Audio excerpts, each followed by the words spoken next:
एक राजा का भक्तमाल में राजा का तालाब था, उसमें मछली पालन था और वो उनकी सेवा के लिए बड़ी बड़ी हष्टपुष्ट मछलियों का वहाँ खूब किलकारी होती, वो जाकर के चुनाया करते थे राजा महाराजा होते। उसमें सख्त शासन था, अगर किसी ने भी मछली मारी तो उसको मृत्यु दंड दिया जाएगा। तो कौन जाएगा वहां?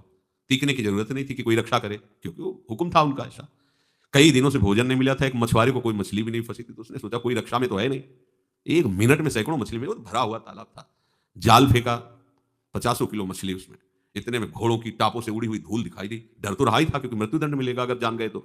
देखा तो राजा क्या, पूरी राजा की सवारी आ रही थी पूरा, वो तो बाजे बजते चलते हैं, जय हो जय हो। अब का मर गए, भाग भी नहीं सकते हो तो घोड़ों से आ रहे हैं, क्या करें।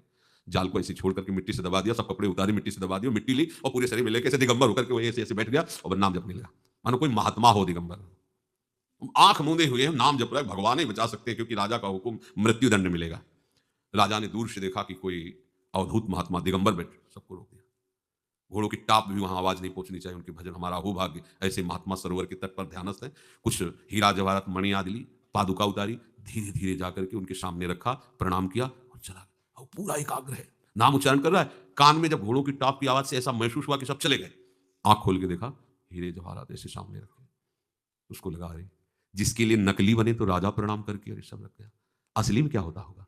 अगर असली में भगवान का भक्त बन जाए तो क्या होता होगा? नकली में तो ये हुआ, नाटक करने पर तो ये हुआ कि राजा मृत्युदंड मिलना चाहिए, वहां राजा प्रणाम करके भेंट रख के गया है। अगर ये वेश असली हो जाए, उद्देश्य असली हो जाए, उसी दिन घर ले गया भगवान का नाम। क्या नहीं कर सकता नाम? ये कथा नहीं है, हम सब उसी लाइन में हैं। ये नाम का प्रताप है, ये नाम का आश्रय है, ये नाम ही जीवन है। चाहे जितना पापी रहा हो, अगर वो नाम जब करने लगे तो जैसे एक पहाड़ रुई का हो, एक दिया सलाई से लगा फेंको, शाबाश। ऐसे ही नाम प्रज्वलित आग है, एक क्षण में सारे पापों को नष्ट करने की सामर्थ्य रखता है। इसलिए निरंतर नाम जप करते हुए, प्रभु का सब कुछ है, मैं भी प्रभु का हूं, और जिसकी भी हम सानिध्य में सेवा या जो भी व्यवहार घर गृहस्थी में भी कर रहे हैं, सब प्रभु की प्रसन्नता के लिए कर रहे हैं, ऐसा भाव रखोगे तो जीवन आनंदमय हो जाएगा।